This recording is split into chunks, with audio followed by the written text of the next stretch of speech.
In our society, that is a resource-based economy, machines free people.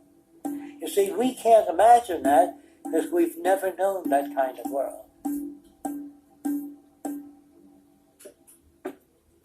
If we look back at history, we see a very clear pattern of machine automation slowly replacing human labor. From the disappearance of the elevator man to the near full automation of an automobile production plant, the fact is, as technology grows, the need for humans in the workforce will continually be diminished.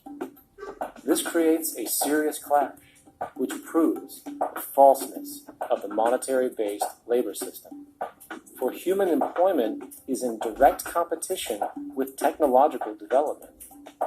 Therefore, given the fundamental priority of profit by industry, people through time will be continually laid off and replaced by machine.